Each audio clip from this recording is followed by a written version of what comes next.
I love all the spooky sounds. I'm already tired of them. That's Discord makes currently.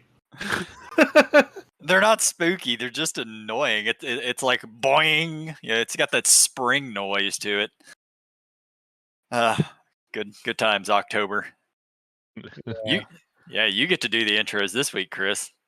No, I feel since I've made Christian and Dan official Grumpy DMs in our Discord, now they have to do one. Oh shit! Welcome to the Grumpy Dungeon Masters. I'm Grumpy Dungeon Master Dan. This is Grumpy Dungeon Master Jay, Grumpy Dungeon Master Chris, and Grumpy Dungeon Master Christian. We've been gaming and DMing for way too many years, but you already knew that if you're actually tuning into this podcast, which I don't think anybody listens to except for maybe us occasionally. So if not, welcome. Yep. Listen in, you get a nat 1 with every roll. You'd actually be surprised. There are actually quite a number of listeners. Yeah, we have listeners from overseas even.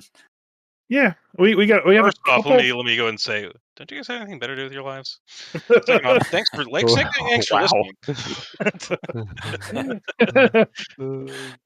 I thought the comment was to us first. I was like, wait a second, you're on here. Yep. Also, applies to everyone.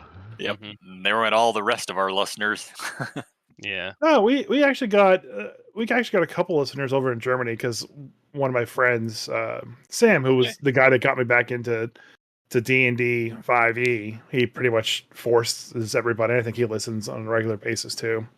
But yeah, we don't do too bad for a small podcast that's a tiny hobby, Yeah, like 20, 30 listeners a week, what have you. All Dungeons and Dragons a tiny hobby, but fair. Well, I mean, tabletopping. Worldwide tabletopic's pretty damn small. Yeah. I mean, we're not like super popular. Our tabletop's not super popular. I mean, Warhammer, I think, still beats it out worldwide. And Magic, and Pokemon destroys that, and Pokemans. Listen, WotC's doing their very best to ruin Magic. They're trying. They've ruined it for me so hard. They'll get there. I don't even play anymore. Like they're coming out with secret layers, and they had the D&D secret layers, they had the D&D Universes Beyond, the kind of stuff, and they've been basically paying other people for their IPs to kind of put stuff on cards. Marvel's coming out here tomorrow or some shit. I don't know. But they had a Magic convention this weekend. And they announced World Championships, I think. Yeah. Well, they had panels and whatnot, like what they're planning on doing for stuff, and what rules changes they're making, the new Foundation set coming out, and the next big crossover IP is SpongeBob SquarePants. So they've jumped the shark, as it were. I think. I felt like they jumped the shark when they did the first crossover. A lot of people think that when you look at the Walking Dead ones. Yeah. Wait a minute. Are we talking SpongeBob is a secret lair or is a Universes Beyond? It is a secret lair. Okay, I'm going to go ahead and say that secret lairs don't matter because these are things that people buy to put on their wall. It doesn't matter. I think secret Transformers. You can make like anime ones. You can make D&D ones. You can make SpongeBob fucking SquarePants. It doesn't matter. You say that, but I have actually played against Doctor Who decks. So but those are Universes Beyond. That's not secret lair. That's different. Oh, okay. Yeah. Because you can actually go online and buy like pre-built commander decks and stuff for Doctor Who. I mean, I'm not saying that Doctor Who belongs in Magic, but here we are. But like, if you go something as silly as SpongeBob SquarePants or the Evil Dead themed one from last year, The Princess Bride, like people aren't putting those in their deck. And if they are, you know what? They spent $40 to put that one card in their deck. Whatever. Yeah, like secret lairs are just for people who want to have fancy, nice decks when they play Commander or whatnot, and they have a joke to it. I bought the D&D ones. I want to make a Karlach deck. I want to make a Xanathar Commander deck. Like, and that's where and correct me if I'm wrong. Like all the secret lair stuff is all like existing cards they just reskinned, right? Not anymore. No. No. Okay. That's me and Chris had talked about this a few years back. if they're just reskinning cards, 100% do it. I give no shits. I really don't. But it's when you release these cards that are not reskins. They, like Doctor Who. That I don't want Doctor Who in my Magic the Gathering. But if I want to play with those cards, I have no choice but to buy Doctor Who cards. Yeah. So the Secret Lair that's coming out now is Marvel. The main heroes they have, Captain America, Storm, Black Panther, and Wolverine, are all unique cards for those characters. They're not new art for an existing card. But this is Universes Beyond, you said, not Secret Lair? Secret Lair, not Universes Beyond, yeah. Oh, okay. So the other cards that come with those cards are reprints of existing cards. Like Berserk is with Wolverine, so you're getting a almost original card. I wish they'd stop reprinting Berserk. It keeps driving down the value of my Berserks. But the SpongeBob people are like, ugh, my SpongeBob. No one complained about the ponies, maybe because people like the ponies. I don't know. Because everyone's closeted pony freaks. Everyone's a closeted pony freak. And SpongeBob it's a kid's show. It might have inside jokes that only make sense to parents, but it's a kid's show. It's not a kid's show, man. It's been on for like 20 years. I love some SpongeBob. Okay, still a kid's show though. Yeah. But so while they're trying to kill magic with the SpongeBob SquarePants stuff and Universes Beyond becoming in standard, they seem to have hit it out of the park though with the new DMG. The new reviews are coming in. I watched a couple reviews on the new DMG. XP to Level 3 is a YouTuber. They got a chance to interview Perkins and James Wyatt, I believe, about the new DMG. And pretty much the vibe I got from the conversation is it's Chris Perkins' like love letters to D&D. This is how get named like Grand Poobah of the D&D brand. He got fire promoted, it seemed, up to creative director of the brand. Right. So he's no longer a project lead. He won't be leading any of the projects, won't be on any new books, but he's now in charge of everything D&D related as a creative director. It's probably a good thing, honestly. Yeah, I don't mind Perkins' stuff for the most part, so that seems fine. But it doesn't seem like it's being celebrated like this is a great thing, and his reaction to it when they keep bringing it up isn't coming across like this is something that he wanted to do. Almost like it probably wasn't. He's let's just give it a year. Let's see if he's still around in a year. If he's not around in a year, clearly it was not his idea to be. Oh God, he's going to get Jeff Kaplan. Yeah, he's going to get Jeff Kaplan. He's going to vanish into like a mountain on a monastery, and we'll never see him or hear from him again. Which would be unfortunate. But yeah, you just mentioned you just went from SpongeBob SquarePants from Magic the Gathering to the new DMG. Yeah. So I've read a couple of things on the new DMG so far, and it looks mostly positive reviews. And having played 2024 for the first time, kind of last night, I so far, at least for Marshals, prefer it to 2014. It feels like feats were intended to be used with the characters as opposed to in 5e 2014, where it was like, hey, it's an optional thing, but also if you actually play with the feats, all the monsters rebuilt will just get slaughtered by Sharpshooter and Great Weapon Master. So you're as a DM, you're gonna have to pad out your battles with extra hit points or extra monsters. It does. It doesn't like having played just a straight up Oath of Devotion Paladin with nothing really weird about him.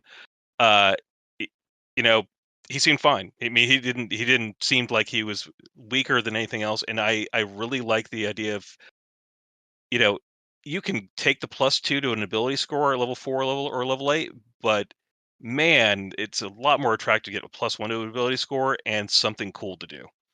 Yeah. Way more attractive to do that.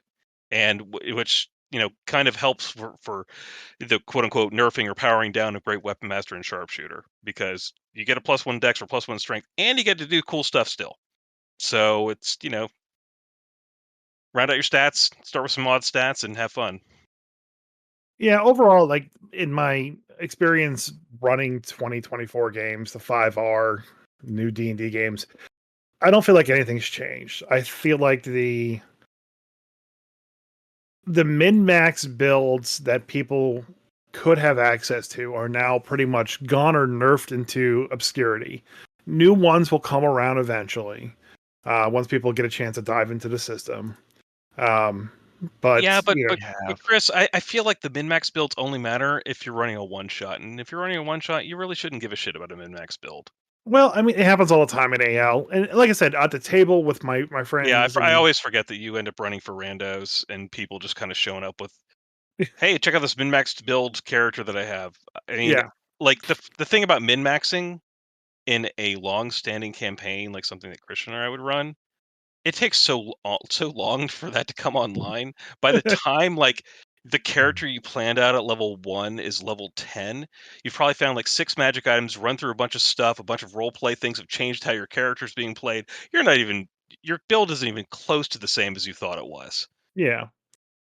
I can't remember who I listened to that was saying this, but it might have been Professor Dungeon Master, or it might have been somebody else. But they were talking about that there's kind of this dissonance between what players will do if given, no rules to build however they want, and what they actually want in terms of how they want the game to feel. And the phrase they used was they will optimize their way out of the fun. Yeah. It was Mike Shea. It was Mike Shea from Sly First. He was because the players think they want, like, I want to do these cool things, and I want to do all this massive damage, and then I do it. But then when they one shot a boss the first time, it feels cool. Like, yeah, we got him. But when they do it in every fight, all of a sudden it's not fun anymore. Fights become boring because there's no challenge, and then you've killed your own fun in actually playing the game. And that's absolutely right. I mean, the builds that quickly came to the forefront of what is it, Conjure Minor Elementals.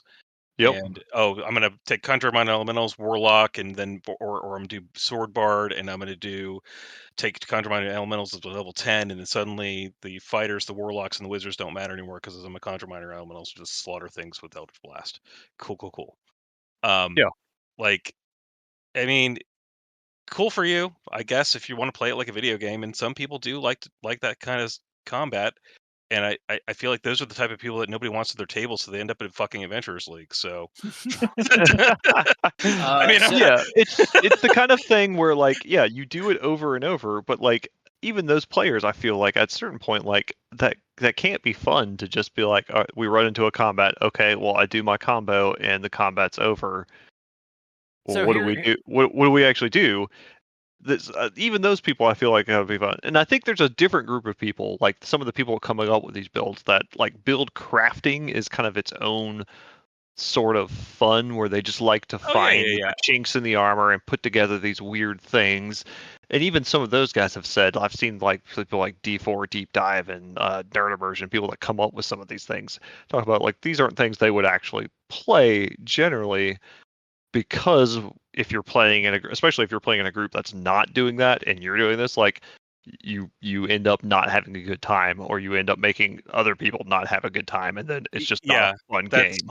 That's absolutely the case. Well, like that's what I really liked about the DMG too, is they talked about like setting up a session 0 and having and basically coming to an agreement with the players as to what kind of game the DM wants to run. Part of the book is set up to basically teaching the DM to come up with a game that he kind of wants to run, especially for newer players. And then on top of that, it talked about a lot about the absurdity of the rules and how reality works. And they even used the peasant rail cannon as an example in the book about how D&D is not, going to be perfect in every situation, and that you have to kind of like feel it out, as it were. And so, like, I really think that this DMG is going to come out is going to help a lot of first time players figure out how to actually play the game and have it work well, and maybe even help some of the players where that's a problem with, and actually get past this idea that I have to be the fucking main character and I'm not at a table with a bunch of people having fun. So we actually play with one of those people regularly. Like, he's part of our regular play group. When we first started playing together, is 3.5 edition. He made a Frenzied Berserker. Then we did 5th edition. He made some stupid ass combination of rogue ranger that was able to do 100 points of damage in a round at like 5th level. Like, he was constantly just looking for these broke ass builds. That being said, the game master who was running him most of the time was also a very experienced game master. So cool, Frenzied Berserker, we still died many times. Okay, yeah, he can dump out 300 damage a round, no problem. But his wisdom saves were shit. He still died to everything that cast spells at him. The archer was a pain in the ass, but the character he was playing was actually a dick. So all of the rest of the group just killed that character, and he had to make a new one. Well, these things have a way of working themselves out. They do. As long as you have a good game master, shit's gonna work itself out. Yeah. So when I was playing the Star Wars game, the game you opted out of. Yeah, well, there were 8 fucking players, and I'd sit here for 45 minutes waiting to shoot one gun and then end my turn. So our friend Eric ran that game, and we were kind of blowing through a lot of the combat early and whatnot, and eventually, like, we started going against some things that were basically like very well specifically tuned to killing our party, and I mentioned that I really liked that. He said, well, yeah, of course. You guys are an espionage group. You're taking out this giant corporation. They're doing the research on you. They know how to kill you. So, I'm making it very difficult. It's like, and, a couple of the characters in the group, my guy, and I think Mike Fink's droid guy, were like the only ones not like overtly showing all their powers. So we didn't know how to actually handle it. Like, they didn't know what his droid was actually capable of. They just thought it was a droid. And they didn't know that my girl was actually a fucking force user. So they didn't know how to handle us when we finally start revealing those powers. But, for all the other cases, it's like, oh yeah, we know you're a clone. We know you're a heavy gun person. We know you're a range DPS, Daryl. Yeah, I think these at a normal table where you're playing with groups of friends or people that are running a home kind of game, like an experienced dungeon master, they have real ultimate power in the world. They don't have to use by the book monsters. They can always make things that are difficult for your party if they want to, or if they have the experience to know how to do that. The problem where these builds come is when you play at conventions where people are kind of like, you got to go by these rules and everybody's got to just kind of do the thing, or where you run into it in Adventurous League when it's just like, well, the rules, and the dungeon master is kind of chained to the rules instead of the other way around. Well, that actually kind of goes up to one of the topics I had for the day, which is I had a really fun Adventures League this week. So kind of touching base quickly on that first, there is one player, when I first talked to him, he's like, hey, I'm always a DM. I'm here just to play. I understand you're always looking for more DMs, but I really just want to play. It's like, man, I understand. If you just want to come here and play, I'll be happy if you DM for me in some like special conventions that we have running, but come to AL, be a player, have fun with it. He's like, okay. He's like, can I be like the weird builds? I was like, sure, fine, be the weird builds. And he always came in with some kind of weird fucking one thing hyper focused on it, and it was just impossible to like throw him for a loop until I figured out what his character thing was. Like, we played through the Golden Vault, and he was like, oh, I'm going to be a straight like lockpick investigator. I'm going to see everything. And when we were playing through Avernus, he went as like some kind of it was a barbarian multi-class into something else who could shapeshift into a dinosaur and use his tail swipe ability. It had something like a base 22 AC, and then could tail swipe it up to like a 28 or some shit, whatever he wanted to. It was fucking impossible to kill. Was he the guy who played the turtle? Maybe. You had a like turtle at level 1 with like a 22 armor class or some shit. Yeah, I think it was him too. Yeah. So like he was playing, but I mean, still eventually, I still TPK'd him in Avernus. You know, eventually the demons will blind you and get enough hits on you. You know.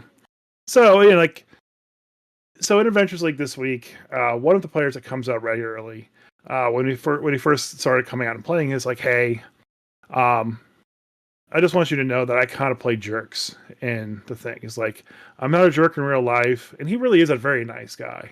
But he's like, I like being antagonistic towards the DM. And it's like, I just want you to understand that ahead of time. I'm like, that's perfectly fine. I'll do with it. And so far, all of our back and forth has been kind of very fun. Like he'd be like, oh, there's a person over here screaming for their life. They're about to fall in a ravine. He's like, sucks to be them, I guess. I'm gonna go over this way. And he'll make snide comments or just more funny than, abrasive to players and whatnot. They got stuck in the Shadowfell, and I explained how in the Shadowfell everyone's like negative emotions were amped up. And he was like, okay. And he just starts stealing everything, just blatantly out in front of everybody. Dick. Right. Like I said, he's a really nice guy. We all like him at the table. So it's definitely he's definitely not doing it to be, cause a disruption. But we were playing through Eve of Ruin, and they're in basically the Astral Sea. They meet this guy who is gone completely insane. And so he starts basically beating the guy up to try to get the information out of him. And he's making making unarmed attacks against them, but his strength is the -1. So he's not doing any damage, but he's like hitting them, but like not causing any real damage.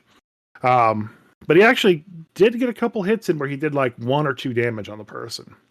And as they got the information, they're like, fuck it, we're leaving this place, leave this guy behind. He goes, I'm going to give him one last good kick, just for good measure. And he kicks the guy, and he crits. And then he deals max damage. So it was enough to kill the guy. So then I said that the guy came back as a ghost.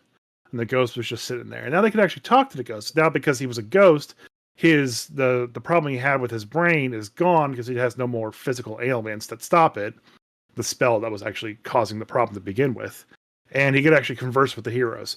And once they were done talking, he goes, by the way, you're a dick for killing me. He's like, yeah, well, at least you're better now. And I had him give me a Christmas save, but he failed, and he got possessed by the ghost. Yeah. So now he's possessed by a ghost, and all that happens with this ghost is every time he's about to say something negative to someone, he has to make a DC 15 charisma save in order for it to happen. So he's just sitting there like, shit, and he just keeps rolling. He's like, fuck, I can't say anything. And he's just sitting there the entire time now, trying to get his Christmas save to come off. And when he does pass, he's like, fine, yeah, you're a dick, and he moves on. But it was great to have him put him in a situation where he has to be nice. So I just thought that was funny, and that's my Adventure League games. I love it. You forced him to roleplay differently. I thought it was a neat twist. So how did the game this weekend go for you guys? I'll let Dan talk about it and shower me with praise. It was a lot of fun. I don't know. So, what is the official name of the adventure? Strahd Must Die Tonight? Strahd Must Die Tonight, yep.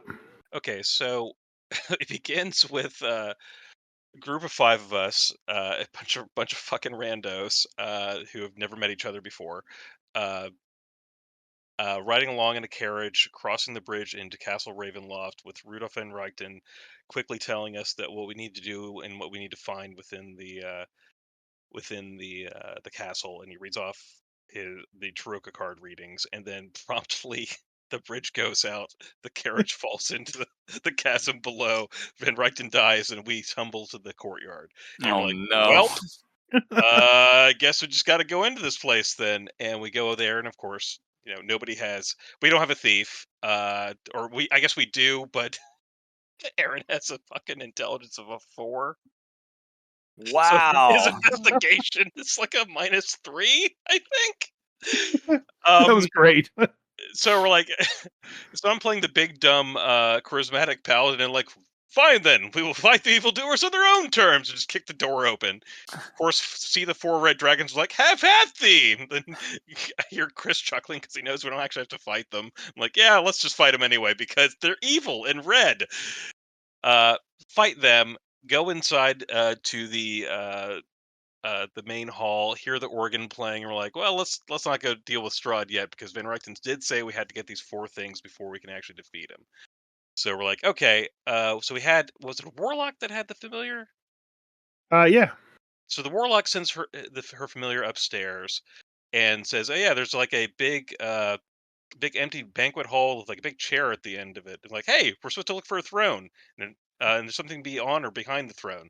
So we go up there, and lo and behold, we immediately find the Tome of Strahd. I'm like, that was easy. Sweet. Let's go into another room, and like, it was some sort of helper, and the helper was like, we're like, hey, we're just looking for a bedroom. There's a bedroom with a big fireplace, maybe. And like, oh, it's just past the next hall, and then down the stair, up the stairs, and you'll find it. And I'm like, oh, cool, thanks. You're probably a vampire, but that seems fine. And we kept on walking past her, and bust into a bedroom. I think is one of Strahd's wives. Yeah. Like, get out of my bedroom. We're like, oh, I'm sorry, ma'am. Can you point us to the fireplace? Go to the fireplace, look behind the fireplace, get all of us set off the half the party gets paralyzed by a gaseous cloud. Oh no. And even though they're all sitting in my paladin aura, I also was poisoned. Which was And great. I don't know how exactly it worked out, but I think the warlock through her familiar cast less restoration because it's now as a bonus action. Not really sure the mechanics of how it worked, but it worked. One of them got undone. We ended up getting to, I guess, the vault. Found our ally, which was an inside joke for, I guess, all of Waples' players. I didn't get it. Yeah, But it it was a was. succubus that was disguised as some dragonborn that they've encountered a million times. So- Aaron immediately attacked him.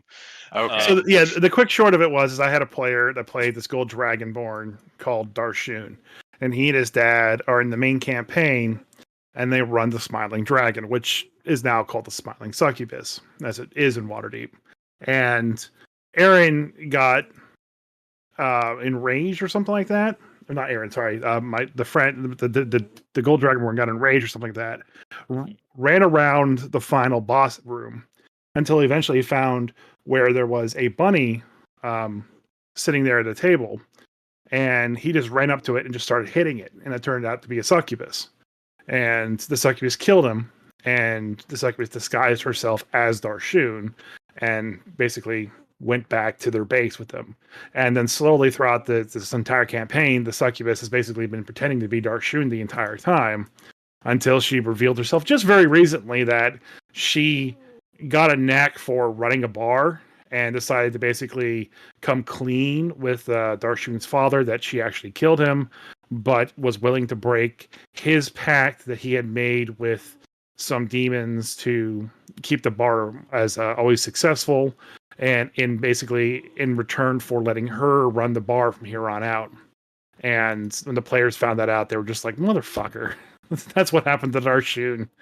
So that was kind of the short of the inside joke with Darshun being a succubus and Aaron just shooting her right in the mouth. The 4 intelligence ranger shoots her, and she's like, "Shot me in the mouth. Why'd you do that for? By the way, I'm your ally." And we're like, "Yeah, why'd you shoot the lady?"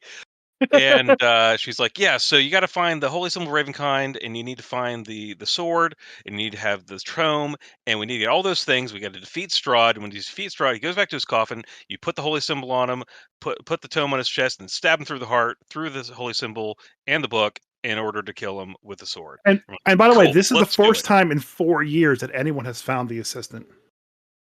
Or the ally, yeah. Yeah. So we're like, okay, Yep, cool. we did not. And then, yeah, you did. Oh No. and I thought you were talking about in my game that I ran, Christian. Didn't Yeah, no. And when I ran, when he ran this last year for us, we did not. So we're like, okay, well, the other things seem like they're in a tomb, so I'm guessing tomb means downstairs. Let's go downstairs. So we skirted our way through the vampire bride's room and like, sorry, ma'am, and kept on heading downstairs. Got attacked by like 8 gargoyles. and the barbarian, who was just Rocky from Rocky Horror Picture Show with a maul, I think. No, Just he had a set of barbells. yeah, I'm sure it's Like- using maul stats, but yeah, Yeah. like the miniature was literally just a dude in his undies with a set of barbells or a set of weights that he's just beating people with. He just basically just kerchunk through all of them with Great Webmaster and just slaughtered them. And we're like, okay, well that was fun. Let's keep on moving. Headed down to the basement, and immediately we see like the oh, I'm sorry, I forgot the chapel. The warlock was like looking on the altar and reached out and touched something and took 44 radiant Yeah. from touching Ooh. it. And she almost got zapped to death because I think if she failed her save, probably would have. And we're like, well, hey, maybe don't touch stuff. And we headed downstairs, and there was a big beam of light that was the same beam of light from up above, and it was shining right on Strahd, who was hanging out in his daddy's tomb. And we're like, hey, don't we need like something from his mom's tomb that's probably right next to his daddy's tomb? And we're also supposed to fight Strahd at his dad's tomb. So why don't we just go ahead and start this ass whooping now? Everyone's like, yeah, we got 2 hours left. Let's do it. So we began the fight with the daylight, which, by the way, in 5e 2024 counts as actual sunlight, which is nice. So he spent his entire first round just basically phasing through walls and getting around us and out of the daylight. Then he attacked the ranger in the back. The ranger in the back had a much higher initiative than he did, and just I think Aaron was playing an assassin or something and did mountains of damage to him before he really even had a chance to react. Like something like 80 damage. It was insane. Yeah. Another daylight goes off from another. I want to say the warlock cast a daylight spell, so he's in a daylight again. And then I used Find Steed, which apparently get a free casting a day as a paladin these days, which is nice because he's more than 60 feet, or he's 60 feet away. I'm like, I can't get over there and attack, so I'm going to cast Find Steed. I'm just get over there. And somebody went over there to help me. I think it was the succubus, our ally. And and Strahd summons with his legendary action summons a dozen Wolves. wolves. Shelley, as her wizard, had found the Helm of Brilliance in the vault, so she just firewalls a wall of fires the wolves, which they and all those just 2024 firewalls, so it was like immediate damage, and they were all gone. they just were burnt dog hair at that point.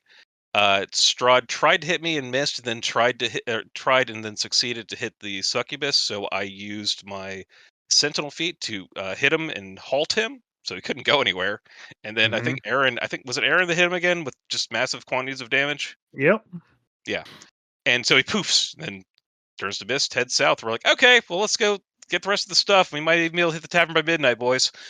And we headed over to the tomb, cracked open his mom's tomb, found the holy symbol of Ravenkind. I quickly found out what a bunch of evil assholes I was traveling with as my paladin, because nobody else was good or a cleric or a paladin, so I had to wear it. And we continued looking for his brother's tomb, went north, found the sword, gave that to the ranger to tune to, and then we headed south. And was it Shelley that managed to animal friendship, or It was a warlock, yeah. warlock managed to get her way through all the swarms of bats, and finally made her way to Strahd's tomb, and he just kind of ha ha ha burst out of his tomb along with his 3 brides wearing full plate and shit, and tries to fireball us, but we had 2 characters that had counterspell apparently, and didn't fireball us. And then I want to say Rocky beat the ever living piss out of him, because I think I swung at him once, maybe twice. Yeah, so he went greater invisible on one of his turns, Yeah, and then the barbarian just happened to walk directly into him, basically revealing his location. It's like, okay, well, I'm going to recklessly attack him. That's just a straight roll. And here's my action surge, doing it again, and Strahd's dead. I tried to do the 2024 Strahd the second time, and it was the 2014 Strahd the first time. There's a difference? Oh yeah, there's a big difference. Yeah. Oh yeah. Yeah, they're different stats. We've looked at them on here. So I didn't know that. Had they published 2024 Strahd stats? Yes, it's actually in Eve of Ruin. That's the 2024 version. Okay, I gotcha. Yep. Okay. So essentially, the Strahd the first time has a spell list. And I thought I wasn't looking at the stats, but I had remembered that he still had Fireball as one of his spells in the 2024 version. Turns out I was wrong. He doesn't have Fireball as one of his spells. His Fireball is now one of those spell-like actions. It's a spell-like ability that you can't counterspell.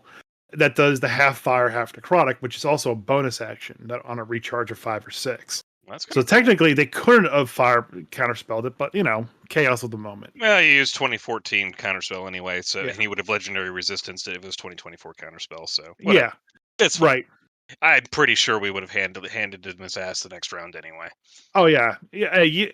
I told Jay and Christian the night before when you weren't on playing Overwatch with us. I was like, if this doesn't happen this weekend, I don't think it ever can happen because all the items are essentially right next to each other, including Strahd and his tomb. That was helpful. If they don't get it done now, I doubt it ever will. Like you didn't have to fight the Beholder, you didn't have to fight the Vampire Spawn, you didn't have to go after the Heart. The Heart would have helped a little bit, but it's kind of negligible at the end of the day. It's only 50 extra hit points. Yeah. So, you guys fucking tore through that place. If you hadn't, you guys beat the entire encounter with 30 minutes to spare. And if you hadn't fought the dragons at the front, which is like the only optional battle you guys did, you probably would have had an extra hour. You guys decimated that thing. It was insane. Also, I pissed off my wife, which was kind of funny. When I told you guys and reassured you guys that, all you need to do is just kill that Strahd, get all the items, go to where his tomb is, and then stab through everything. Everything's good. So when you guys got to his tomb and he popped back up again, she was like, "That you lied. He's not supposed to do that." I was like, "Well, yeah, but he's Strahd. He can come through multiple times." She's like, "You're not supposed to lie to us."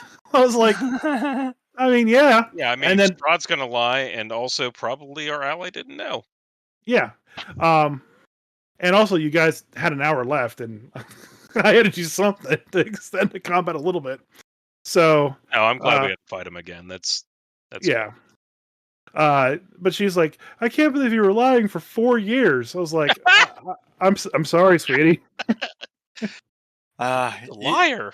If she'd ever really been LARPing with you for years, she would know that's how that goes. Like NPCs at LARP, they all lie, every one of them. So yeah, get used to it. But I'm glad you had fun. I'm glad that you got it completed. I think it was fairly successful as a one shot. I don't know if I'll do it again next year. Shelly actually brought up that she wants to try something with me. With the group as a Halloween special afterwards, so maybe by next year, Crooked Moon will be out.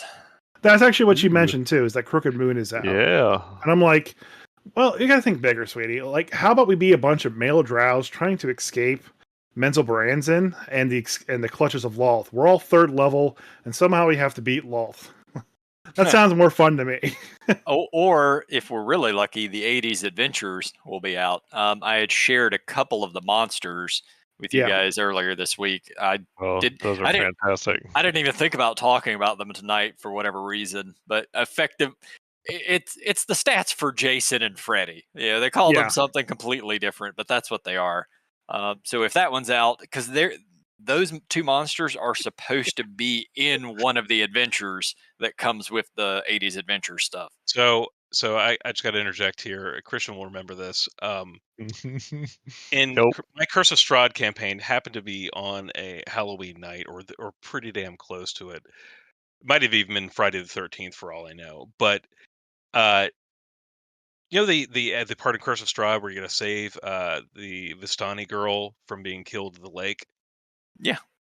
So they're on the lakeshore trying to figure all this out, and they basically stumble upon a cabin that has Jason in it. Oh, no. And the only magic scimitar, machete, if you will, that they found is definitely a cursed machete being wielded by power-walking Revenant Jason. Yep. That was a good fight. So I was out LARPing last weekend, but the Ravenloft game went on anyway without me, and they were dealing with that exact scenario of the kid at the lake.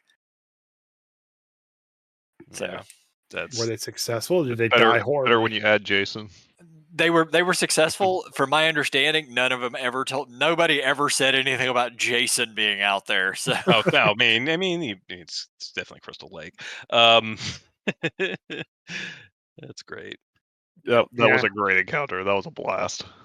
Yeah, at the LARP, I played a Revenant, and I was just like, all right. I started chasing around these young kids that were like in their early 20s, mid 20s, what have you, and I'm just like, I can't chase after them. So I'm just walking Terminator style, Jason style after them. I think I walked the entire camp like 2 times trying to catch up to them, and they were tiring themselves out. They were running through the forest, tripping over the trees and everything, running into the that's always trees. fun, yeah. And I'm like, they're going to talk about this for a little while, I hope. Yeah. I will So- say, on a vaguely vampire, D&D 5e vampires suck, and They not do. in a good way. Like, No. the stats are bad. They're just not that threatening for the level that they are. Yeah, they are not. On the other hand, Shadowdark's vampire was a direct, vampire monster was a direct response to the fact that vampires are not scary in D&D, and Yeah. it is very scary.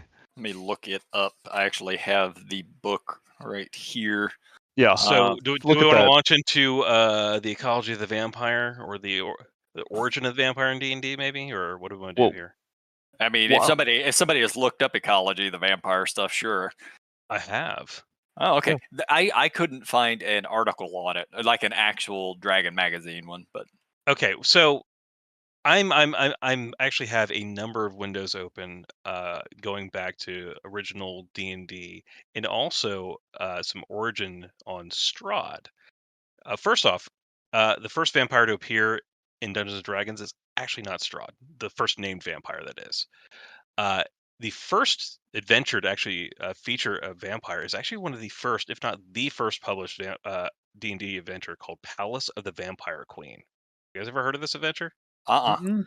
no, okay. I have a copy of it. When I Really? say adventure, I am using that term very loosely. This is from 1976, and it is part of something quote unquote a Dungeon Master Kit. Dungeon Master Kit number 1, Palace of the Vampire Queen, levels 1 through 5. And there is basically one page typed out of the description of this thing. And essentially, there's an island. It's a dwarvish island of Baelor that have feared the raids of the Vampire Queen and her minions for many years. Recently, the princess of the kingdom, the princess of Baelor, daughter of King Arben, has been taken in a midnight raid by the vampires, and it's up to the heroes to recover her. And essentially, it's a five maps and a couple of charts telling you exactly what's in each room, and very quick descriptions, almost I'd say Shadowdark like, about what's in these rooms, and descriptions of what each of these things do. But yeah, she doesn't actually have a name. She's the Vampire Queen. That is it. But she's the first vampire to actually appear in Dungeons and Dragons. I have seen. I looked it up. So I've who's the seen- first named vampire? The first named vampire is definitely Strahd. Okay. And I have a great history portion of this, because some people have actually researched this and interviewed uh, Hickman and Weiss about this. So here it is. We actually wrote Ravenloft in the 70s as a Halloween adventure for our friends. Then subsequently, we actually played it every year for about 5 or 6. And that's how the original adventure developed. In the years that followed, Tracy kept running the games, Perkins said, but he would always sort of mix things up a bit. So I asked him what are some of the things that he added and what were some of the things that he had, since 1983, he wrote the original, that he thought would make it good additions to the story, which is kind of how Curse of Strahd evolved. He said, out of this conversation came piles and piles of ideas for a new campaign book, not only specific locations that Tracy had dreamed up, but more information about the vampire himself. And this is the origin portion of it. It was my wife who first introduced me to D&D, Tracy said. She bought me what is now called the Blue Basic Set back in 1978. And I immediately regretted it because I was suddenly off into new worlds, making up new adventures almost immediately. I became a dungeon widow right away, Laura Hickman said with a laugh. So how did Tracy and Laura come to create what many consider the first story-based campaign, D&D campaign? It's all thanks to one awkward dice roll in 1978. Early on, I was in one of my very first games with a friend of ours, and he was running the dungeon, and we turned a corner, and there was a vampire. And it absolutely made no sense to me that there should be a vampire here. It was like he said, "It's random encounter number 42." I thought, well, what an ignominious thing for a vampire just to show up in a dungeon like this. Why am I not starring in this particular adventure? Tracy said, as the vampire doing his best Dracula impression. So it occurred to me that there has to be much more to this vampire than just being a damn random encounter. And Laura and I got to talking. And Tracy had read me Bram Stoker's Dracula aloud. It was a terrifying experience. It was really good, though, and it got us to thinking about vampires. So if you're asked to ask 10,000 D&D players, Perkins says to give you your list of top 10 adventures, I can pretty much guarantee you everyone will have Ravenloft in that list if they've played it. But yeah, apparently it's random encounter number 42 from the Blue Box Dungeons and Dragons adventure. There's a vampire around the corner. Why? I don't know. You may find a Dracula. Interesting side note. I listened to Professor Dungeon Master a video recently where he was talking about Perkins. He has met Perkins, and he talked about they both way back in the day, old days of first edition and D&D, used to write adventures for Dungeon Magazine. Yep.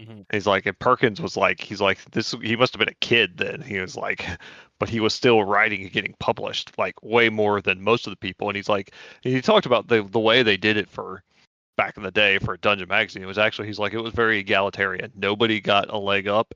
Every time there was a new issue of Dungeon, like you would have to submit a proposal by mail because there was no email back then. So and if they liked your proposal, they would send you they would give you a letter back that would say, yeah, write up the thing for us and send it to us.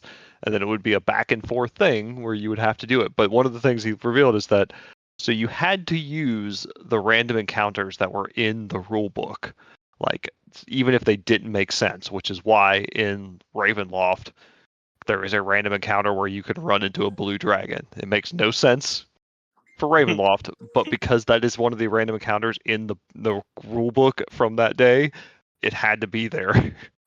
and that's thus vampire random encounter number 42 with a vampire. It may not make any sense, but because they were writing like the way the things were going, like you had to use their random encounter table, and so it doesn't matter if it made sense. There's a vampire, which I think is kind of great. Like I think the current term for that is getting third partied, where you're fighting someone like if you're playing, let's say, one of those battle royale games, and you're fighting another team, and your team is, you guys are having a big match, and some other team kind of comes in and basically swoops in and kills both teams at the same time because you're both relatively wounded. It's called getting third party. And so that's what I kind of think that random encounter table is. Like, yeah, it makes no sense that there's a vampire in here or a blue dragon. You're getting third partied, essentially. Something just unrelated is just coming out of the blue like, shit, I'm here now. Yeah, I want your shit, by the way. So I'm going to kill you, and that's it. There were, and I do think it's great. There were a lot of things from early editions that just random things in adventures that didn't make fucking sense anyway. Like ending up at the Alamo. Things. Yeah. There were tons and tons of just random encounters. If you look at all those old adventures, that like, why the hell is this here? This doesn't make sense. Whatever. Just kill it and get the XP and move on. On the note of Shadowdark vampires, though, like I pulled it up, and you're not wrong. Holy crap! This one is way more terrifying than what you would see in 5e. Just to kind of go over the stats, I'm not going to detail out everything, but it's AC 15 with 52 hit points, challenge rating 11. AC 15 is the equivalent of chainmail and a shield. 52 hit points is pretty damn beefy. It gets 3 attacks around at +7. Each one deals a D8 of damage and blood drain. So that's 3 attacks that could blood drain somebody. When it blood drains, Vampire heals 2d6 hit points, and target permanently loses 1d4 Constitution. Yeah. That rises that. That's some first and second edition shit right And there. correct me if I'm wrong. Like in Shadowdark, you've got like what a D4 hit points if you're a wizard, and there's no con bonus or anything like that. No, you get your con bonus at first level yes. only. Yeah. Unless it's negative, in which case you always get it. Yeah. Yeah. But minimum hit points you can ever you'll always get at least 1 hit point a level. Yes. Oh, that's nice. Yeah, they're being very generous. So I ran my first Shadowdark game last night. Just a one shot because one of our DMs couldn't run, so I pulled something together. Took me about an hour to put a map together and come up with a thing to run them through. We ended up with 4 players. We had a half-orc fighter, a kobold seer, we had an elf thief, and a dwarven priest. And it was mostly, their first level. So it's mostly just kobolds, real low end things. And they get in there and they mow through a few kobolds, and then they end up they've taken a few hits, so they're down a few hit points, and they end up in a room with 6 kobolds. Kobolds have 1 hit point, armor class of 13, and do 1d6 damage. So, when you got 4 hit points as a wizard, like 1 kobold could potentially kill you, but if you can hit him, it just dies. They get in there, and the first thing the kobolds do is throw nets on top of 2 people. I made the attack rolls, nets successfully land, so now the players are attacking at disadvantage, and the kobolds have advantage to hit them. And it takes about 2 rounds. The kobolds down the fighter and the thief. So, but a couple of the kobolds had died. The party easily could have wiped right then, but Shadowdark uses the old morale system. Mm-hmm. So when that 3rd kobold out of the 6 got killed, I had to make a morale check, and I rolled a nat 1. So the 3 kobolds that were there, although they probably could have killed the people that were still standing, decided to bolt and run. That being said, one of the players did go over, make a medicine check on the fighter, got him back up, and they didn't do it on the thief in time. So the thief actually died. That is the first player death I've had in years, other than Dungeon Crawl Classics, where I have like you're 20. fucking doing it wrong. Kill more players. I mean, D&D is not designed for killing players. It's just not. Well, it's not 5e. Yeah, that specifically 5e. Like, it's not designed for killing players. It's just too goddamn hard. You're not trying hard enough. Well, no. And here's I listened to another good thing. Somebody was talking about how if you want a system to be deadly, like you don't want that to be you don't want a deadly system and a system that takes you an hour to make a character, right? Oh, absolutely, yeah. Because that's not fun. Like, okay, I spent all this time building my character, and now he's dead, and now I got to do this all over again. That sucks. That is a shitty user experience. We made all the characters in under 30 minutes. Yeah. Shadowdark, it's fine because it's super fast to make a character. You can make a character in 5 minutes in Shadowdark if you know what you're doing. It was players who'd never done it, so we're working through. Yeah, but. Yeah, so there's this kind of relationship where, like, okay, the more in depth your rules and the longer it takes to build a character, the less you want to have a very deadly game, because that doesn't encourage your players to keep playing. If they spent an hour and a half building the character that died 30 minutes into the game, they're going to be like, yeah, I'm not going to keep playing this game. It's the same reason I hate Battle Royale games. You spend 30 minutes or whatever running around, get killed in 12 seconds, and then you have to like wait another like 45 minutes for a lobby. It's a shitty experience. Like the whole thing sucks. Yep. And that's New. So yeah, get good, scrub.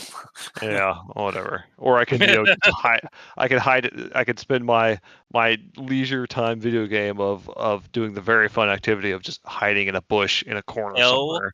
Yes. Because that is somehow fun.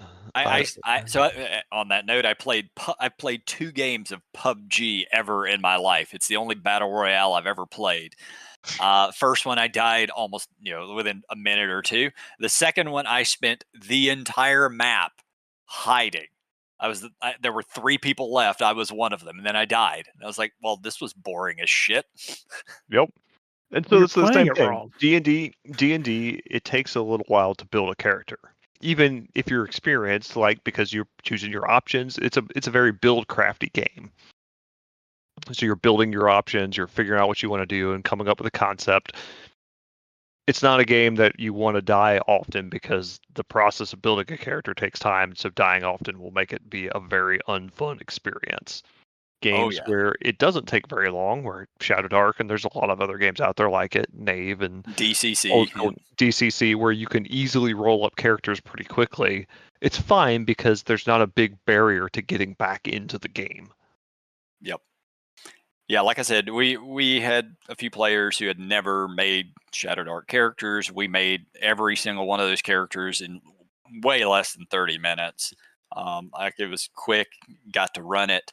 I did find out, though, at first level, Magic Missile is by far the best spell in the game. Simply because you have to make spell checks whenever you cast things in Shadowdark to successfully cast them, and it actually has in the wording that you get it at advantage. Yep. Which is useful because when you fail that casting check, you lose the spell until you can rest. So yeah, that's kind of designed to be like your safety net spell. If you have Magic Missile, it's your cantrip. Yep. It deals 1d4 damage. Not a lot of damage, but against kobolds, it's perfect. As far as because having not played it, I had to mess around figuring out the light sources. Tracking the light was really easy. I had no problems with that. But we had people with the light spell. The light really wasn't too much of a threat. I figure whenever I keep running it, though, at some point they'll fail the casting. Then they got to go down to torches and. Yeah. Also remember that one of the if you read the rule book, one of the things they tell you as DM is attack the light. Oh yeah, absolutely. Attack the light. There are creatures in there that can just attack the darkness.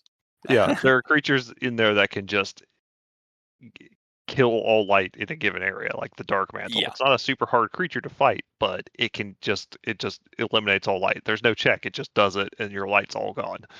So our buddy Jacob Muffin was playing the priest in the game, the dwarf priest, and he ended up carrying the torch for the first combat. And right as combat starts, he's like, "I sit down the torch." All right, cool. So I had to roll just to see if it was going to stay lit or not. And he got lucky, but then there was after he cast the light spell, he cast it on the shield of the fighter. Well, there were many instances where the fighter would run off and everybody would end up in darkness. Yeah. So yeah, I've officially run it. I am super thrilled with how it ran. Played beautifully. All the players had a good time with it. Awesome. Can't wait for That's more. good. Yeah. Yeah, I'm still on the still trying to get a game of that to go through. All right. I mean, so to segue back to Ecology of Vampires. oh yeah. I got some vampire stuff going on here. So looking at the AD&D First Edition version of Vampires, they have a pretty decent entry for the dreaded chaotic evil undead, the night prowling vampire.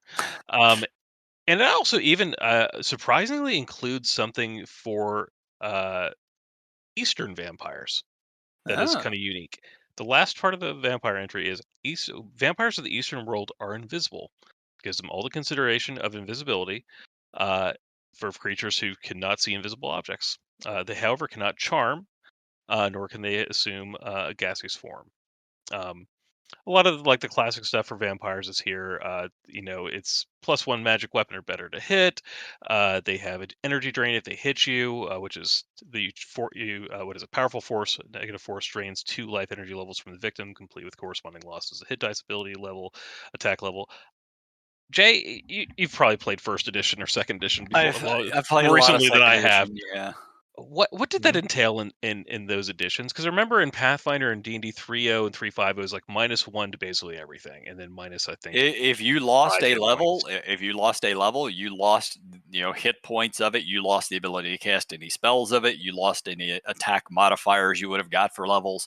Okay, so it's like a ghost energy drain, and You it's same thing. actually went down a level. Like it would reduce your experience, and I think it was. I can't remember if it was to the minimum of that level or like I think the midpoint of that level that you were being reduced to. But yeah, it reduced your experience. You actually went down the level and lost all the benefits that you had got from leveling up. So I remember this being such a pain in the ass because you can get restoration back up to the level, but you'd just be at flat experience points, and everybody else was not, and just like fuck. Yeah, it was obnoxious. When I first started running D&D, that was a thing. I ran a couple of games where they were losing levels. After doing it a couple of times, I'm like, this guy just deals extra damage. Like I'm not fucking with that level drain stuff. You brought 3rd edition in faster than everybody else. Yeah. I liked the way they did it in 3rd edition and Pathfinder and 3.5 is that it was just you have a -1 to attack, saves, skill checks, and I think a -5 max hit points, and that was just it. That was it.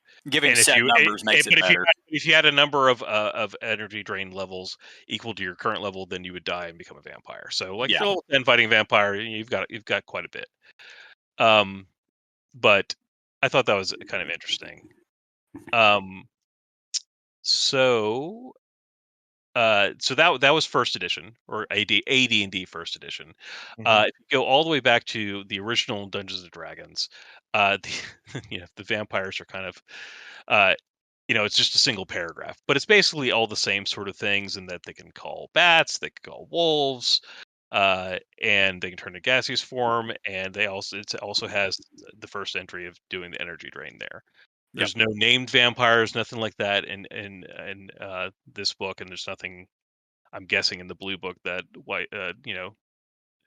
Hickman used whenever he created Strahd.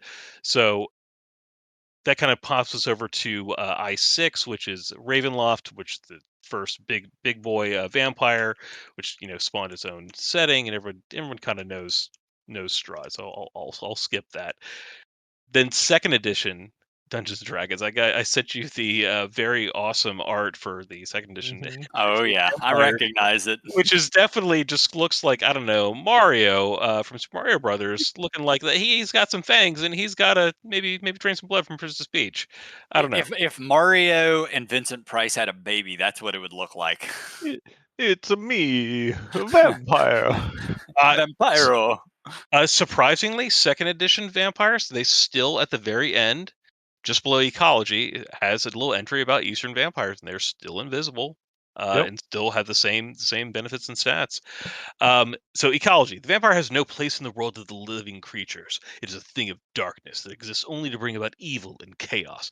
Almost without exception, the vampire is feared and hated by those who dwell in regions in which it chooses to make its home. The vampire's unnatural presence is all-pervasive and will cause dogs and similar animals to raise a cry of alarm at the presence of the very creature. Vampires sustain themselves by draining the life force from living creatures. Unless they have a specific need to create additional minions, however, they are careful to avoid killing those they attack. In cases where death of a victim is desired, the vampire will take care to see that the body is destroyed and thus will not rise on as undead. Basically to hide itself, which is, I can see the writers for White Wolf reading this and be like, oh yeah, lick the wound, and you never actually even know that the person had their blood drained. They're just sick because they're so weak. But yeah, that's the 2nd edition entry, and 3rd edition you kind of ramp up to what I kind of described earlier, where you're every time they hit you, you're basically losing -1 to attack, save, skill checks, and damage. But 3rd edition did an interesting thing, which I'm somewhat of a fan of because of the how you could customize the vampire. It was a template, like you could apply it to a character. So if you had a level 20 archmage, you then apply all the stats for being a vampire to him. So of course, the creating a vampire, you base creatures at natural armor bonus is increased by +6. You've got blood drain, you've got special abilities, gaseous form, spider climb, turn resistance, +6 to strength, 4 to dex, 2 into intelligence, 2 to wisdom, 4 to charisma. You have no constitution score because you are a vampire. Because I guess back in 3rd edition, the idea was that essentially all the undead are immune to all the shit that sucks, like being charmed, stunned, anything that would affect Constitution, you're poisons. immune to. Yeah. Anything. You have, That was the thing in third. Anything that required a Constitution save or a Constitution check just did not work on undead. and shittily, for whatever reason, they're immune to sneak attack. They're undead. Yeah, they don't have working organs. all of the constructs are immune to sneak attack. Vampires don't have a spine. It's true. Vampires don't have a weak spot. Wolfman It- does, but not the vampire. It sure did make playing a rogue suck whenever you fought undead. Yeah, many years later, they released a feat that you could take where you could actually crit undead. But Oh yeah, I mean the tech in that edition was to just get like weapons that dealt elemental damage or were holy weapons or whatever. Oh yeah, start stacking those. Start stacking that stuff. But yeah, vampires in third edition also got bonus feats: alertness, combat reflexes, dodge, improved initiative, lightning reflexes. In addition to whatever they already had as their mortal selves, and also just an innate +8 bonus to bluff, hide, listen, move silently, search, sense motive, and spot. They were, I mean, third edition vampires were fucking scary. Well, that's because nearly every vampire in third edition had a class as well. Like, nobody ever just ran a vampire. It was a vampire that also had fighter levels or wizard levels, or right. That is one thing I do miss. Why I do not want to go back to the days of Pathfinder or 3.5. I do like templates. I thought templates were a really good way to easily kind of build and customize your own monsters. I love templates. Yeah, I mean, either give me templates or give me a variety of vampires that are, differing degrees of power level. I don't just want a single sample vampire. Lucky for you, the guys behind Level Up 5e are about to release their Monster Menagerie 2. Hell yes. On Kickstarter. And the great thing about their Kickstarters is that they've already written up the stuff. So you get the PDF like within a week or two.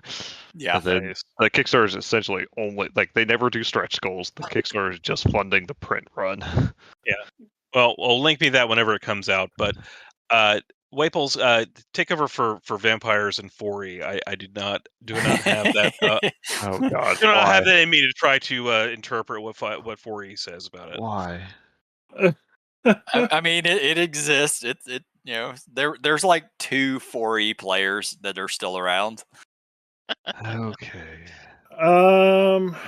Let's see here. We cater to everybody on this podcast. I mean, I want to cover all the bases, but I'm so unfamiliar with 4e, I can't even. Honestly, I don't think I ever ran a vampire in 4e, to be honest with you. But as far as like boss fights go, it'd be a boss fight. He'd have a whole bunch of vampire spawn minions, I'm guessing. The vampire, I think there was a base vampire, but there was a book called Heroes of Shadow, and that's where like the vampire player class came out in. I did have a player that did that. They actually pulled more from the power of shadow than like any kind of like undeath or something like that.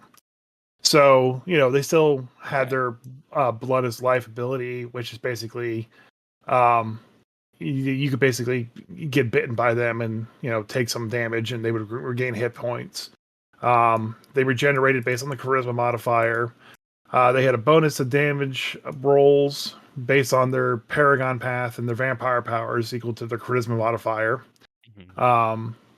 And they were pretty much the same. I think the big difference is that they were beings of shadow more than anything else. That's probably because of that specific setting that you were telling us about with the fire quill Duergar.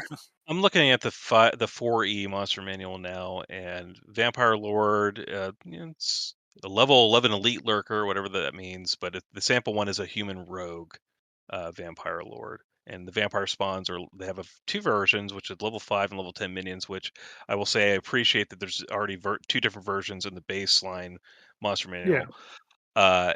And I think this is actually, I think, probably the first mention of this, because like I think it was retconned that Orcus was the one that created vampires, because there is something in here called Dark Gift of the Undying.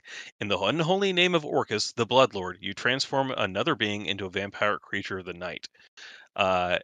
And you have to be level 11. The caster must be a vampire lord, and it takes 6 hours to basically create another straight up full on vampire. And you can just bestow the dark gift upon somebody, and that's actually kind of cool. I mean, that is retconning, but kind of interesting. Fourth edition did a lot of retcon nonsense that I am still Well, angry. it's let's say it's Orcus retcon. has always kind of been the Bloodlord, so it does kind of make He's been sense. the undead, the demon lord of the undead, but definitely not vampires specifically. So you got to remember that it's not the Forgotten Realms; it's an interior veil or whatever. So I don't. Orcus killed the Raven Queen, or was fighting against the Raven Queen, and got most of her powers. And they, in the new D&D DMG, or I guess in the Player's Handbook, when they talk about all the deities, the Raven Queen's now a set deity in Forgotten Realms. She made her transition over, it seems, Did she? From 4E over to 5E. Wait, interesting. Is she in the 2024 one? Yeah, I think it's either in the DMG or the Player's Handbook, but she's official now. Yeah. I will give the 4th edition credit for, I do actually like their kind of unified, brought together pantheon. Yeah, it was very simple. It was a very simple but very solid. Like, it covered all its bases. It had plenty of like drama built in. It was a good pantheon. That's the credit I'll give 4E. I will give them all the hate in the world for the ways that they effed up Planescape and Dark Sun. So yeah. Well, I mean, like I said, after a while, they just transitioned over 4E onto the Forgotten Realms and messed everything up. But So I do want to give here's another thing on the vampires. I want to give a shout out to this little thing I've seen it from a few other like YouTuber people and a couple of like OSR Shadowdark Discords on mine. But it's an adventure it's on Drive-Thru RPG. It's called The Count, the Castle, and the Curse. And it's sort of a Ravenloft with the serial numbers filed off, but it's got its own kind of twist. It's like you get the invitation from the Count and you go there, but you are cursed with vampirism, and you have until midnight to escape. And you have to escape the thing, or you either die or become a vampire forever and lose. So it's a little bit of a twist on it. It's not quite the same thing. You're not trying to necessarily kill the vampire. You're trying to get out of the castle before a time limit.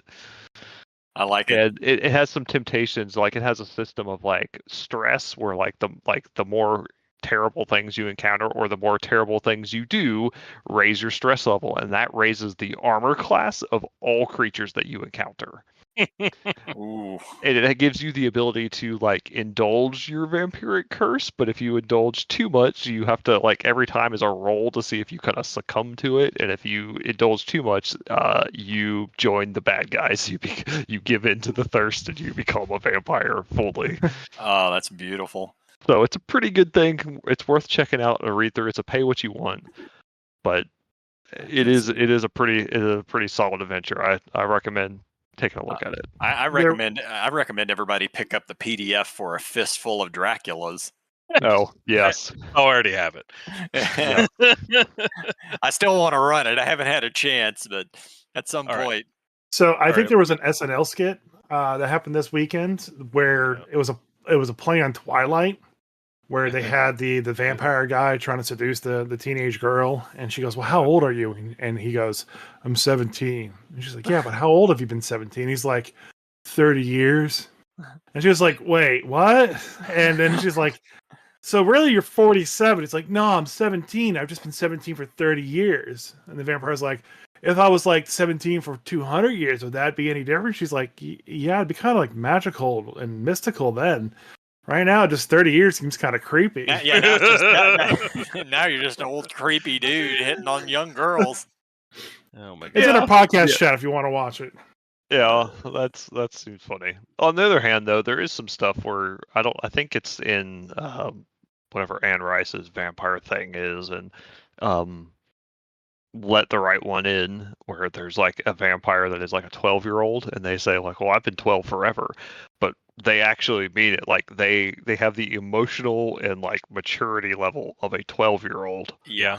Yeah. And they just never develop or mature, which to me is a terrifying thing. Think about a child vampire that never grows up, but they have all the power of an ancient vampire, And but all the tantrums. all the tantrums of a child. Yeah, I've seen too many animes to know where that's going. Yeah. There's Yeah. actually a really cool pseudo vampire show that that came out in 2022 called From. Have you guys ever heard of that? I have not. The premise of the show is that there's like this town in the middle of nowhere that you can't leave once you enter it. All right. And at night, these vampire like creatures show up and try to convince you to let them go inside. Or if they catch you outside, they kill everybody. And if you let them inside, they kill everybody. And it's kind of like a horror mystery kind of show, and it's actually fairly good. I think you can watch it on Amazon Prime. I did see a trailer for it. I think they just put out the 3rd season. It's been like a couple of years since the 2nd season, so the 3rd season just came out, and I think it's the final season. So, but it's actually worth a watch. I really enjoyed it. I like the aspect of like the vampire creatures and like what people would have to do to try to save other people if they're getting into buildings and whatnot. It was a lot of fun. So I definitely suggest checking it out since we're on the vampire topic tonight. Yep. I'm a horror movie fan. I always enjoy an interesting take on like the vampires, or just an interesting perspective on what it means to be a vampire of whatever. So yeah. One thing is, I also love post-apocalyptic stuff, and this show kind of has a little bit of that because like the only resources they're getting is like the stuff they could grow in the ground because no one can leave to get resources. So like they have power through some like windmills they set up. They have all these cars that come in full of people, and so like someone comes in with a car, like, oh shit, that's gas, that's tires, we got to get them all. Right, we have a battery. Yeah, we got a battery. We got resources. Bullets are limited because there's no way to get bullets. And how they handle like the societal aspects, kind of like Walking Dead touched on a little bit in the show, and better on in the comics pops in a little bit. You get kind of like a governor vibe with a couple of the characters are like, I have this society that I've built. I don't want you to come in here because you're just going to fucking disrupt it. And like, no, we're humans. So it ends up turning into The Walking Dead, where you find out that the people are the real monsters and not the vampires. No, absolutely. The vampires are the actual fucking vampires. Okay, well, that's good, because Walking Dead was just all the people were shitty. And No. I was saying like more from the societal aspect. Like they have two groups. There's a townsfolk, and then there's the hippie commune. And at one point in time, the town gets compromised, so they have to go to the hippie commune. And they're like, I don't like you. You believe in free love and marijuana. I don't like it. It's weird. It's like, bitch, there's vampires outside. They're going to kill us. Yeah, we got real problems. Humanity needs to band together. Fuck you. There's vampires outside. Yep. So, but it's really cool. Definitely give it a watch. Yeah, so apparently we just did a whole vampire episode. I didn't realize we were going to talk that much about them. I'm not done with vampires. Oh shit! Oh yeah, that's right. There's 5th edition, and then 5.5. So we got a 5th edition, 2014 and 2024, and I'm going to go ahead and say that Christian's right. Like they leave something to be desired. I'm hoping that the newest bestiary does not suck as much as the old one, but here we are, and we kind of got a preview with Vecna, Eve of Ruin. I'm guessing they won't do the whole thing that even 4th edition did with their vampire lords. Like, hey, DC 15, contrary to popular folklore, vampires are not hampered by running water or repelled by garlic. Blah, blah, blah. DC 20, you can create a vampire with a dark ritual. Performing the ritual leaves a caster weakened, so he does not perform it often. I mean, I'm sure Level Up 5e also has similar descriptions and probably has better looking vampires. I haven't looked at them personally, but I'll look real quick while you're still going. But so the vampires in 5e, the examples you get are you got vampire spawns, of course, which are actually decent monsters for the CR. They're not, I don't really have a problem with their design, but just basic ass vampire who's supposedly a CR 13. It's got a total of 144 hit points, 16 AC, and his attack, he's got 2 attacks. Only one of which can be a bite attack. He's got unarmed attack. It has D8 plus 4 bludgeoning, plus 9 to hit. And he can, instead of dealing damage, auto grapple you. If he grapples you, then he can bite you, and that's all D6+4 and 3d6 necrotic. His other abilities are Charm, which takes one of his actions. It just takes his action, or Children of the Night once per day. Granted, he's got a couple of legendary actions, which is just Move, Unarmed Strike, or Bite, which costs 2 actions. He's got regional effects if you're fighting him in his region, and of course, lair actions if that matters. Strahd von Zarovich baseline is the exact same stats, except he can cast spells up to 5th level. And I believe if you look in the Curse of Strahd book, he also has like magic full plate he can throw on too. And also, of course, his Nightmare and some other and many minions to fight the PCs off with. But yeah, he still only has 144 hit points baseline. And his is actually CR 15, which again, like you beat him in 3 rounds. Yeah, and we weren't really even an optimized party for that. We didn't even have a fucking cleric, man. No, I mean, like we could have for a party that was actually just gunning straight for him, like, or even for a party that had been playing through the campaign for a year and a half, like, and had been preparing for this very moment, sort of thing. If you just throw a 144 hit point, 16 AC Strahd von Zarovich against a party of level 10 characters, even with all of his cool tricks and everything, action economy murders him every time. Which is why, like, whenever I ran him, I want to say I moved his Charm ability to a bonus action, which was a Sly Flourish suggestion, and actually I reskinned a lot of his stuff for my Curse of Strahd game. And of course, I had him wearing his full plate when they actually did the final throwdown with him, so he actually had like a 20 or 22 AC. I changed out the spells that they had here because, like, the spells they have prepared for him is like comprehend languages. Why are you preparing the comprehend language? He's a wizard. Just ritual cast it. Why? Like, you're an ancient vampire. Fucking learn languages. A fog cloud. Sleep. No fucking shield spell? Detect thoughts? Maybe. Mirror image is good. Greater invisibility is good. Animated objects is mediocre. It's actually not too bad in 2024. It's trash in 2014. Scrying, which I guess, if he's hanging out at his castle. But, like, come on. Like, what damn worth his salt is going to look at the spell list and be like, yeah, that seems like a good wizard list to fight a party level 10 characters. Sure. So I am looking at Tales of the Valiant, which is Kobold Press's kind of take on new 5e, which they did after the OGL stuff. Yeah. Their vampires are still CR 13. They have 177 hit points, 16 armor class. Okay. They get, for their actions, a vampire can use Charm. It then makes 3 bite or claw attacks, and it can replace any one of those attacks with a draining bite attack. Oh, yes. Also, it has bonus actions of Change Shape or Mist Form, and all regular vampires have legendary actions. Yeah. Every vampire has a legendary action where it can move, it can summon Children of the Night, or it can cause excessive bleeding to any creature within 15 feet of it that doesn't have all of its hit points.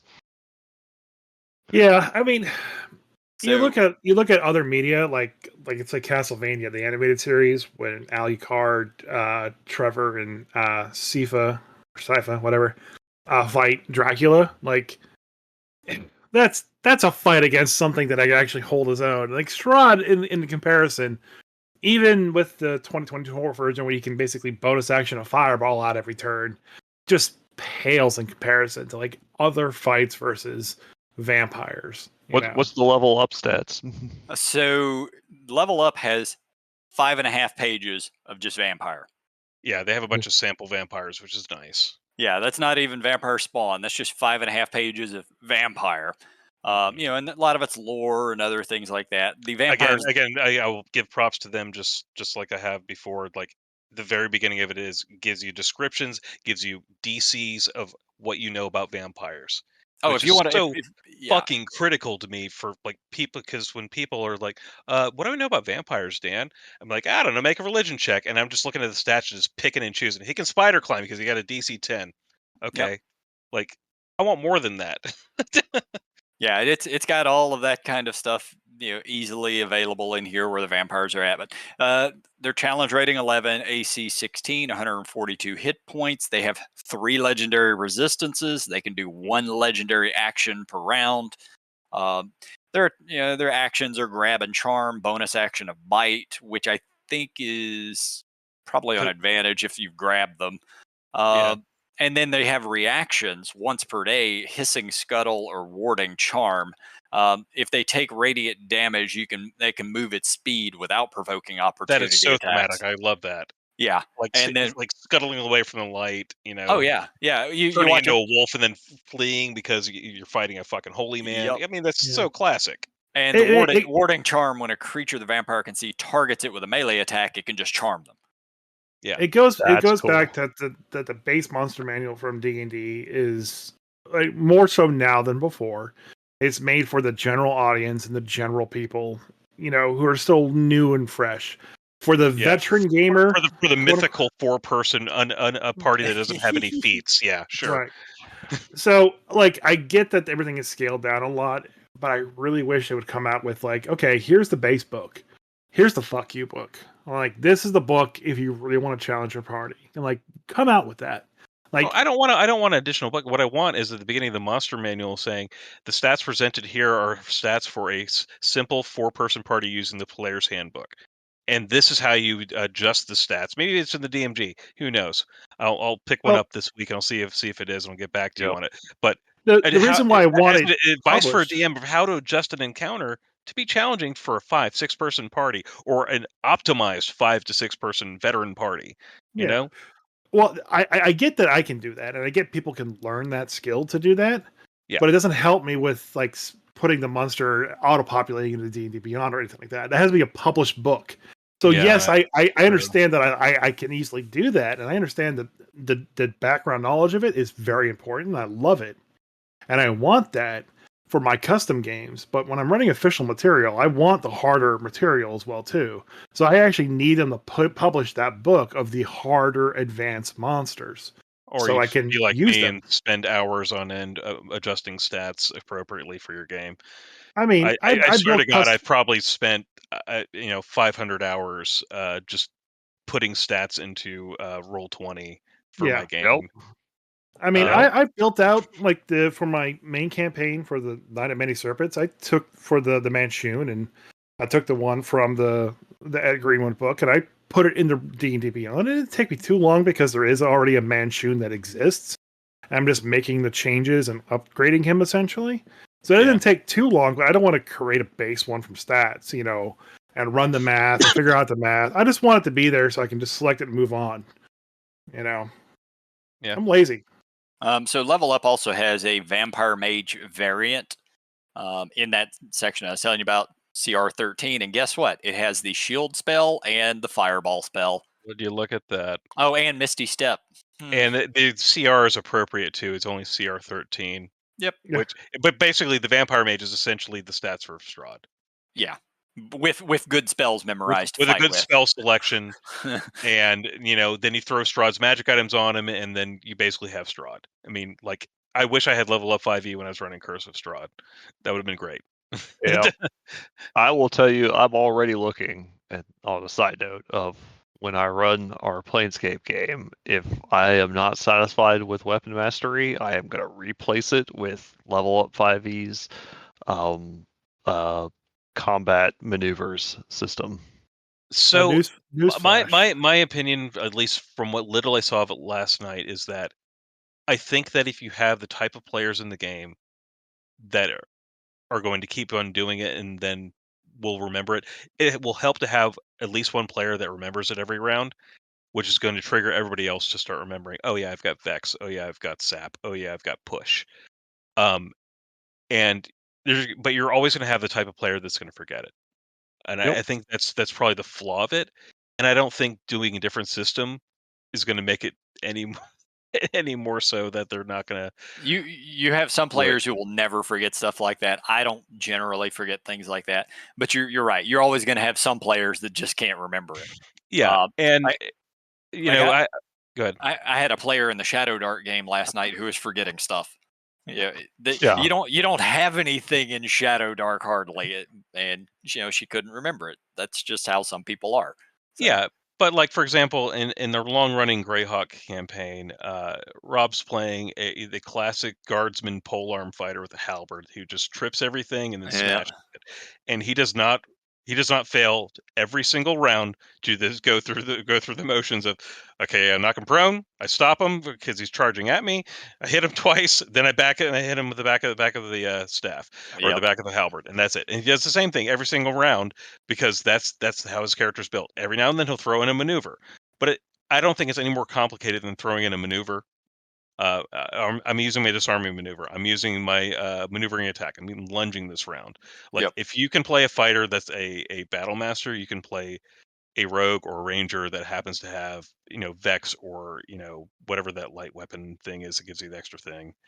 But I mean, and I think it'll take practice in a couple of sessions to do it, but I think it'd be pretty easy to do.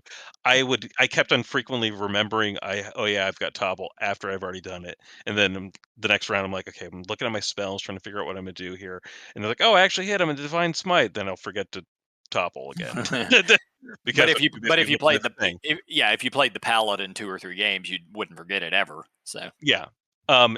And I think it's one of those things where I think we discussed this before. Like, if you vex somebody and they have disadvantage on their next attack, it's up to the player who vexed the monster to remind the DM that that guy's vexed. Because I mean, unless you're at a table that you have those little round tokens you can throw on them that says vex or something like that, which is just another time-consuming step. It's simple enough for the player who did it to just remember when it gets to that. Yeah, yeah. But we'll see. We'll see how it goes. Time consuming is already. Yeah, time consuming. You only have 4 hours to play. Yeah.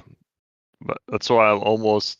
We'll see. I'm going to give it a shot. I want to give it an honest shot, and then and then you'll go to Shadowdark because it's easy to run. Man, if I hadn't already not running Planescape and Shadowdark. No, I after he's done I with actually would. But I already committed to telling people that we're running D&D, so yeah. I'm not going to change stuff. Run Planescape, run the D&D. When you're done with that,